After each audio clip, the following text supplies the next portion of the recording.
नमस्ते और इस खास चर्चा में स्वागत है। आज हम ह्यूमन सर्कुलेटरी सिस्टम यानी मानव परिसंचरण तंत्र को डिकोड करने वाले हैं। असल में ये वो बायोलॉजिकल लॉजिस्टिक्स नेटवर्क है जो हमारे शरीर को जिंदा और एक्टिव रखता है। सच कहा जाए तो ये किसी भी आधुनिक ट्रांसपोर्ट सिस्टम से कहीं ज्यादा एडवांस्ड और हैरतअंगेज है। आज की इस चर्चा में हम इन 5 मुख्य बिंदुओं पर ध्यान देंगे। पहला, परिवहन की आवश्यकता। दूसरा, मानव रक्त के घटक। तीसरा, रक्तवाहिका नेटवर्क। चौथा, हृदय की संरचना।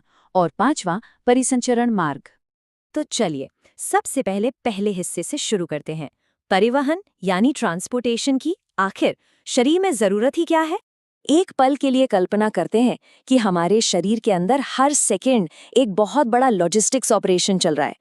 ट्रांसपोर्टेशन वो जरूरी प्रोसेस है जिसके जरिए खाना, ऑक्सीजन, पानी और वेस्ट मटेरियल लगातार शरीर के एक हिस्से से दूसरे हिस्से तक पहुंचाए जाते हैं। मतलब दिमाग से लेकर पैरों की उंगलियों तक हर सेल को अपना काम करने के लिए जो भी चाहिए वो उसे टाइम पर मिलना ही चाहिए। बिना इस डिलीवरी सिस्टम के बॉडी का कोई भी हिस्सा काम कर ही नहीं सकता। खैर, अब आते हैं दूसरे हिस्से पर, मानव रक्त के घटक। इन सभी जरूरी चीजों को इधर से उधर ले जाने के लिए एक स्पेशल लिक्विड मीडियम चाहिए और वही है हमारा खून यानी ब्लड। अगर इसे थोड़ा बारीकी से देखें तो खून में एक लिक्विड होता है जिसे प्लाज्मा कहते हैं, जो हल्के पीले रंग का होता है और न्यूट्रिएंट्स कैरी करता है। उसके अंदर तैरती है रेड ब्लड सेल्स, जिनमें ऑक्सीजन ले जाने के लिए हीमोग्लोबिन मौजूद होता है। फिर आती है वाइट ब्लड सेल्स, जो हमारी बॉडी की आर्मी है और हमें इम्यूनिटी देती हैं।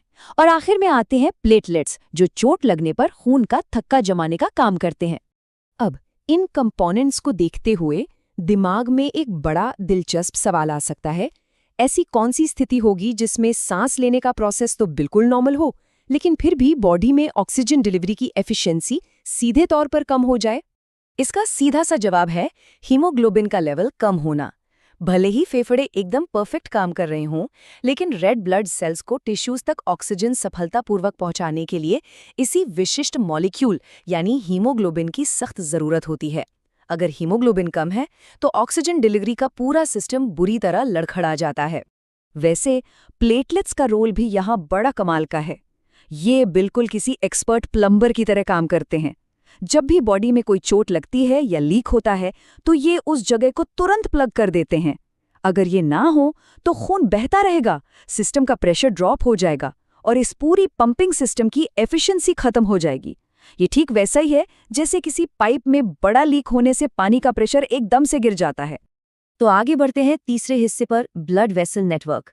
अब लिक्विड मीडियम तो समझ लिया, अब उस हाईवे सिस्टम को देखते हैं जिस पर यह खून हमेशा दौड़ता रहता है।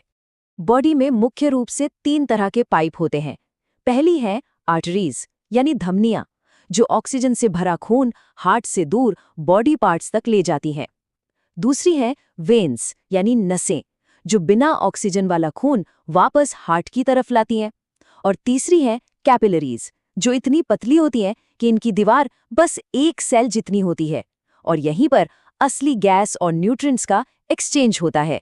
इन पाइप्स के स्ट्रक्चर को थोड़ा और ध्यान से देखने पर एक सवाल उठता है, आखिर आर्टरीज की दीवारें इतनी मोटी और लचीली क्यों होती हैं जबकि वेन्स की बिल्कुल पतली? दोनों के डिजाइन में इतना बड़ा फर्क क्यों रखा गया है? इसका सबसे बड़ा कारण है प्रेशर। आर्टरीज को हार्ट से सीधे पंप किए गए खून का बेहद हाई प्रेशर झेलना होता है। इस तेज बहाव को बर्दाश्त करने के लिए ही उनका मोटा और फ्लेक्सिबल होना जरूरी है। वहीं दूसरी तरफ वेन्स में खून बहुत कम प्रेशर में वापस लौटता है, इसलिए उन्हें वैसी मोटी दीवारों की बिल्कुल जरूरत नहीं होती। लेकिन हाँ, क्योंकि वेन्स लो प्रेशर में काम करती हैं और उन्हें अक्सर ग्रेविटी के खिलाफ खून को नीचे से ऊपर लाना होता है, इसलिए उनके अंदर स्पेशल वन वे वॉल्व्स मौजूद होते हैं। ये वॉल्व इस बात का ध्यान रखते हैं कि खून वापस नीचे ना गिरे और सिर्फ एक ही डायरेक्शन में यानी हार्ट की तरफ बढ़ता रहे। इन वॉल्व्स का काम असल में कितना क्रूशियल है, इसे एक रियल वर्ल्ड सिनेरियो से समझते हैं। मान लेते हैं कि कोई व्यक्ति लगातार कई घंटों तक एक ही जगह बिल्कुल सीधा खड़ा रहता है और उसके पैरों में सूजन आ जाती है। तो यहाँ सिस्टम का कौन सा पार्ट फेल हो रहा है और इसका नतीजा क्या होता है? ऐसे केस में असल में वेन्स के अंदर मौजूद वाल्व्स ठीक से काम नहीं कर पाते। बिना किसी लेग मूवमेंट के वाल्व्स खून को ऊपर धकेलने में पूरी तरह सक्षम नहीं हो पाते। नतीजा, खून ग्रेविटी की वजह से पीछे की तरफ बहने लगता है और पैरों में जमा होने लगता है। हार्ट की तरफ खराब रिटर्न फ्लो ही इस सूजन का मुख्य कारण है। खैर, अब चौथे हिस्से की तरफ बढ़ते हैं, हार्ट की संरचना। लिक्विड और पाइप्स का ये पूरा का पूरा नेटवर्क बिल्कुल बेकार है बिना एक सेंट्रल, कभी ना थकने वाले इंजन के, और वो इंजन है हमारा ह्यूमन हार्ट। हार्ट एक मस्कुलर ऑर्गन है जिसमें 4 अलग अलग चेम्बर्स होते हैं। ऊपर के 2 चेम्बर्स को एट्रिया कहते हैं और नीचे के 2 चेम्बर्स को वेंट्रिकल्स। ये चेम्बर्स एक पतली सी डिवाइडिंग वॉल से एक दूसरे से बिल्कुल अलग होते हैं, जिसे सेप्टम कहा जाता है। अभी पार्टीशन आखिर इतना जरूरी क्यों है? ये सेप्टम ऑक्सीजन से भरे प्योर खून को कार्बन डाइऑक्साइड वाले इम्प्योर खून के साथ मिक्स होने से रोकता है। चेम्बर्स का ये स्पष्ट अलगाव ही बॉडी में ऑक्सीजन ट्रांसपोर्ट की एफिशिएंसी को एकदम टॉप लेवल पर रखता है। एक और बात ध्यान देने वाली है कि नीचे के चेम्बर्स यानी वेंट्रिकल्स की मस्कुलर दीवारें एट्रिया की तुलना में बहुत ज्यादा मोटी होती हैं, खास तौर पर लेफ्ट वेंट्रिकल। ऐसा इसलिए क्योंकि इस लेफ्ट वेंट्रिकल को खून को सिर्फ फेफड़ों तक ही नहीं बल्कि पूरे शरीर में दूर दूर तक पंप करने के लिए बहुत ज्यादा फोर्स जनरेट करनी पड़ती है। अब 5वें और आखिरी हिस्से पर आते हैं, परिसंचरण मार्ग। चलिए इन सभी अलग अलग हिस्सों को जोड़कर देखते हैं कि खून आखिर कौन सा रास्ता लेता है। ऑक्सीजन युक्त खून का ये सफर एक बहुत ही स्पेसिफिक सीक्वेंस फॉलो करता है।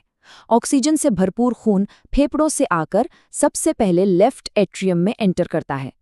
फिर लेफ्ट एट्रियम कॉन्ट्रैक्ट होता है और खून को नीचे लेफ्ट वेंट्रिकल में भेजता है, और आखिर में लेफ्ट वेंट्रिकल पूरी ताकत से इस खून को पूरी बॉडी में बाहर की तरफ पंप कर देता है।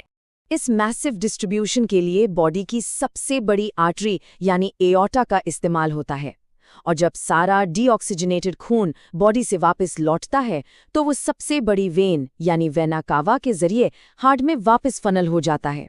इस पूरे प्रोसेस का लॉजिक इस सिंपल से सीक्वेंस में बिल्कुल साफ दिखाई देता है।